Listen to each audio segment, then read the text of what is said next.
नमस्कार। News 18 network देखना शुरू कर चुके हैं आप। और हमारे साथ इस वक्त आचार्य शांतनु जी महाराज हैं। आचार्य जी, इनफॉर्मल बात में हम बातचीत की शुरुआत करते हैं, क्योंकि आजकल का जो माहौल है, जिस तरह से अनिरुद्धाचार्य जी का बयान आता है, उसके बाद फिर बयान शुरू होता है प्रेमानंद जी महाराज का, महिलाओं को लेकर, उनके कपड़ों को लेकर, और सोशल मीडिया पे जिस तरह से रील की शुरुआत हुई, उसके बाद साध्वी रितंबरा जी का बयान आता है। आप भी एक कथावाचक हैं, भगवत कथा कहते हैं। क्या लगता है कि मतलब आज की जो जनरेशन है, वो कहीं ना कहीं भटक रही है रास्ते से? ठीक मार्गदर्शन, ठीक दिशा निर्देशन न होने से भटकाव तो है। जी। इस बात से तो कोई नकार नहीं सकता है। भटकाव निश्चित है। और उसमें दोष वर्तमान पीढ़ी से ज्यादा उनको गाइड करने वाले, उनकी पेरेंटिंग करने वाले, उनके अभिभावक, उनके शिक्षक और पूरा वातावरण दोषी।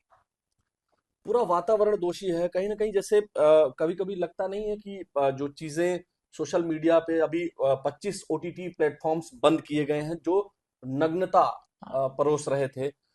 तमाम ऐसे बीच में अभी आया था गाजियाबाद में और कुछ और जगहों पर, मेरठ में पुलिस ने कार्रवाई की और ऐसे लोगों को गिरफ्तार भी किया, उनके ऊपर पुलिसिया कार्रवाई भी की, मुकदमे भी लगाए कि उन्होंने अ, अश्लील कंटेंट क्रिएशन किया। तो जो कपड़ों को लेकर के ये विवाद बढ़ता जा रहा है, हमारे यहाँ जो धर्मशास्त्र की बात है, उसमें क्या इसका उदाहरण, चूंकि भगवान श्री कृष्ण की कथा आप सुनाते हैं, प्रभु तो कहते हैं कि रासलीला जी जी। और प्रेम की बात जब भी होती है, तो हमारे यहाँ तो प्रभु श्री कृष्ण। श्री कृष्ण जी और माता राधा की बात होती है।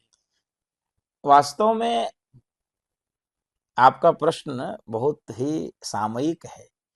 उसी प्रेम को समझने की आवश्यकता है। तो यह जो प्रेम में नग्नता, अश्लीलता है, वह स्वतः ही समाप्त, वहां समाधान है। वहां जो चीर हरण है, हम्म। वो अज्ञान का हरण है। और जो वहां पर रास लीला है, हम्म। वह भगवान के आत्मस्वरूप का दर्शन है। यानी जो भगवान वही जीव, ब्रह्म का ही परस्पर मिलन। हम्म। लेकिन चूंकि गीतकारों ने और बाद के कंटेंट्स क्रिएटर ने उसको समझा नहीं ठीक प्रकार से, उसकी छोटी बात को, तो वो उसी दृष्टि से वो संसार की जो चिंतन है, प्रेम में वासना, शरीर संबंध, उसको ही वो समझते हैं कि भगवान श्री कृष्ण का भी कोई 16,108, अरे उसके कॉन्ट्रैक्ट लिस्ट में इतने लोग नहीं हो सकते हैं। भगवान श्री कृष्ण उतने लोगों को अपना पटरानी को स्वीकार कर लिया, पटरानी बना लिया। तो सूक्ष्म बातें समझ से हम लोगों के परे हो जाती हैं, शास्त्र से दूरी होने के कारण। लेकिन वर्तमान परिवेश में जो वेश की चर्चा हो रही है, भारत वेश से पहचाना जाता था। भारत की मर्यादा, भारत का चरित्र, जब भी आप किसी स्त्री के रूप को देखेंगे, किसी भी कालखंड में रही हो, माता जानकी से आप लीजिए, तो एक जो हमारे सामने उनके स्वरूप की कल्पना है, वो कितनी रामायण सीरियल में लोगों ने देखा है जानकी जी के। ठीक है, बात की वही मैं कह रहा हूं, बात के लोगों ने उसमें विवाद हुआ जब वो आदि पुरुष पिक्चर बनी, तो जानकी जी के वेश विन्यास को लेकर ठीक से उन्होंने चित्रण नहीं किया। इस कारण से उस पर भी उंगली उठी। महाराज जी, माता जानकी का जिस तरह का स्वरूप हम लोगों ने देखा है टीवी सीरियल के माध्यम से, या श्री रामचरितमानस में जो हम लोग पढ़े हैं, लेकिन डिम्पल यादव जी सांसद हैं, समाजवादी पार्टी की हैं, मौलाना साजिद रशीदी ने उनके ऊपर भी टिप्पणी कर दी, जबकि आपने भी देखा होगा, हमने भी देखा है, डिम्पल जी सदैव, बहुत हाँ, भारतीय सादगी से वेश, सादगी परिपूर्ण से। रहती है। लेकिन इसके बावजूद भी उनके वस्त्रों को लेकर भी कमेंट कर दिया, और मौलाना साजिद रशीदी ने अभी हाल में बयान दिया है कि साध्वी रितंबरा जी ने भी कहा है कि नग्नता, या जो नग्न होकर के वीडियो बना रहे हैं या कपड़ों को लेकर के, उस पर अब समाजवादी पार्टी के लोग नहीं बोलेंगे, उनके ऊपर एफआईआर नहीं दर्ज करवाएंगे। तो ये जो कहीं ना कहीं जो इस्लामिक सोच है वस्त्र को लेकर के, क्या वो भारत में लागू करना चाहते हैं, या इस तरह की सोच भी है क्या?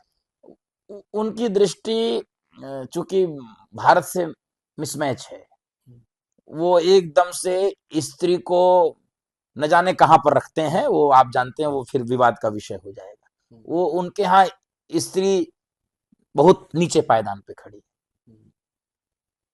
और डिम्पल यादव के विषय में तो मुझे सबसे ज्यादा आपत्ति अखिलेश यादव जी से है। कि उन्होंने कोई टिप्पणी नहीं की। उनकी धर्म पत्नी को कहा जा रहा है कि वो नंगी होकर मस्जिद में पहुंच गई। वह भारतीय शालीन वेश में उसकी गणना होती है। साड़ी से अच्छा पोशाक भारतीय माताओं के लिए कोई नहीं है। उस पर भी उन्होंने टिप्पणी की। अब यहाँ पर दो विषय हैं, हम्म, हमारी शालीनता को वह अपनी कट्टरता उस पर थोपना चाहते हैं, हम्म, एक वह उनकी दृष्टिकोण है। रितंबरा जी का जो दृष्टिकोण है, वह जो वर्तमान नवयुवतियां हैं जो अपने शरीर का प्रदर्शन कर रही हैं स्वेच्छाचारिता के आधार पर कि मैं स्वतंत्र देश में रहती हूं, मेरे वेश को कोई क्यों टोक सकता, कोई क्यों बोल सकता, हमारी जो इच्छा है, ये पशुवत बात हो जाती है। आपकी स्वतंत्रता वहीं पर समाप्त हो जाती है जहां से दूसरों की स्वतंत्रता का हनन होने लगता है। यह एक सामान्य मुहावरा है। हम्म। तो हम क्या परोसना चाहते हैं, क्या दिखलाना चाहते हैं, इस पर तो विवेकपूर्ण मैं विचार होना चाहिए। लखनऊ विश्वविद्यालय कल गया था और बातचीत में हमारे ये निकल के आया कि लड़कियां कह रही हैं कि जैसे आपने कहा ना कि हमारी स्वतंत्रता वहीं तक है जहां तक किसी को समस्या ना हो। उनके वस्त्र पहनने से, छोटे वस्त्र पहनने से किसी को क्या दिक्कत हो सकती है, ये उनका कहना किसी को दिक्कत ये हो सकती है कि जिस आधार पर अश्लील वेबसाइट बंद कराई जा रही है, वहां पर क्या परोसते हैं, नग्नता ही तो परोसते हैं। तो देखने का चित्त पर संस्कार पड़ता है। है। जी। आप जो चीज बार बार देखते हैं, जो चीज बार बार सुनते हैं, उसका आपके चित्त पर संस्कार पड़ता है। उस पे ये सहज रूप से लोग कह देते हैं कि पुरुष अपनी दृष्टि ठीक करे, हम्म, हम अपना कपड़ा क्यों ठीक करें, पुरुष अपनी सोच ठीक करे। हम्म, यहाँ विषय पुरुष स्त्री के भेद का है ही नहीं है। हम्म, यहाँ पर विषय मनुष्यता और पशुता का है। पशु तो नंगे घूमता है, कहां उससे कहा जा रहा है कपड़े पहनो। लेकिन हम नंगे नहीं रहते हैं। हम्म। हमारे यहाँ वस्त्रों की तो, और भारत में तो हर प्रदेश में अलग अलग प्रकार के वेश, वहां के वेश में तो जो चीज ढकने योग्य है वो ढकनी ही चाहिए। इससे कहीं उनकी स्वतंत्रता का कोई उल्लंघन नहीं है, ना वहां पर उनको कोई रोक टोक है। लेकिन अपनी आंखों को ही जो न ठीक लगता। अब मैं आखिरी बातचीत करूंगा। प्रेमानंद जी महाराज ने जो कहा था कि उनके गांव की जो महिलाएं हैं, बूढ़ी महिलाएं, वो पल्लू रखती थी, उन्होंने इशारा करते हुए बताया कि यहाँ तक रखती थी। अब एक तर्क ये भी है कि क्या हम घूंघट प्रथा की तरफ चले जाए। नहीं, फिर वही इस्लामिक कट्टरपंथा हम भी थोपना चाहते हैं। वो हम फिर घूंघट, फिर धीरे धीरे वो, फिर हम बुरके की तरफ बढ़ जाएंगे। नहीं, एक शालीन, मैं फिर वही बात कह रहा हूं, हम्म, जो अपने को भी ठीक लगे, सामने वालों को भी ठीक लगे, उसकी एक मर्यादा होती है। संस्कृति के अनुरूप। बस जैसे अब मैं एक ड्रेस कोड जैसे कहता हूं, जैसे हम धार्मिक अनुष्ठान में बैठते हैं, हम्म, तो हम तो पूरा जीन्स और टी शर्ट शर्ट पहने जैसे आप पहने हैं, लेकिन धार्मिक में सोचते हैं कि नहीं, हम कहीं कुर्ता पजामा पहन लें, जी। कहीं धोती कुर्ता पहन लें। ये भारत का एक वेश विन्यास है। घर से बाहर निकलने, कमरे में सोते हैं लोग, हाफ नेकर में सो लेते हैं। ऑफिस क्यों नहीं जाते, ऑफिस नहीं जाते हैं। तो इस वेश विन्यास को समझने की आवश्यकता है। घूंघट प्रथा में जाने की आवश्यकता नहीं है। स्त्रियों को कमरे में बंद करने की आवश्यकता नहीं है। स्त्रियों का सम्मान छीनने की आवश्यकता नहीं है। लेकिन हम तो अपनी बहनों से कहेंगे वो अपनी समझ बढ़ावें, और इस प्रकार की सार्वजनिक टिप्पणी से भी बचना चाहिए। ये मैं आपके चैनल के माध्यम से कहना चाहूंगा। महाराज जी, बहुत सही बात आपने कही। जैसे आज के दिन जब हम आपसे बात कर रहे हैं तो रविवार का आज दिन है, और रविवार के दिन हम भी आम तौर पर हम कोशिश करते हैं, अगर आपका, इन्होंने जैसे हमारे सहयोगी ने बताया कि आज महाराज जी का आए हुए हैं, इंटरव्यू कर सकते हैं, तो हम आ गए और हमको कपड़ा बदलना पड़ा, क्योंकि इंटरव्यू करने जा रहे हैं तो हम धोती कुर्ता, इस तरह का टीवी हाँ, चैनल में है तो नहीं, नहीं, नहीं तो हम धोती कुर्ता ही पहनते हैं जी। कि एक दिन कम से कम अपने संस्कृति के लिए हम रखें। तो मतलब आप बेसिकली यही कहना हाँ, चाहते अरे आप तो काशी हिंदू विश्वविद्यालय के प्रोडक्ट हैं, वो तो संस्कृति का पोषक संस्थान रहा है। हम लोग हमारे साथी जो यहाँ भी बैठे हैं, जिन्होंने हमें बताया, चाहे वो शिवम जी हों, चाहे वो हमारे संजीव। संजीव जी हों, हम लोगों ने वहाँ ड्रेस कोड भी लागू करवाया था।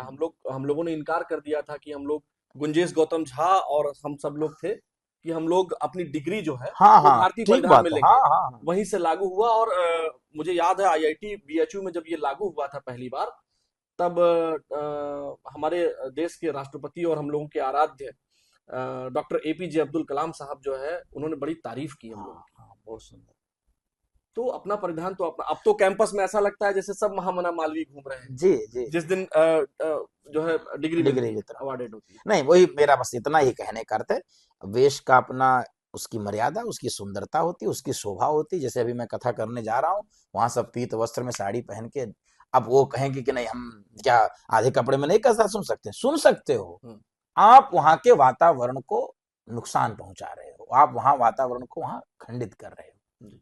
महाराज जी, हमसे बात करने के लिए आपका बहुत बहुत धन्यवाद, आपने हमें समय दिया। धन्यवाद। तो दर्शकों, ये हैं आचार्य शांतनु जी महाराज, जो यहाँ लखनऊ में इस समय मौजूद हैं और अ, कथा के लिए आए हुए हैं। हमने इनसे संपर्क किया। इसी तरह के वीडियोस देखने के लिए न्यूज़ 18 नेटवर्क पर बने रहिए। बहुत बहुत धन्यवाद। नमस्कार।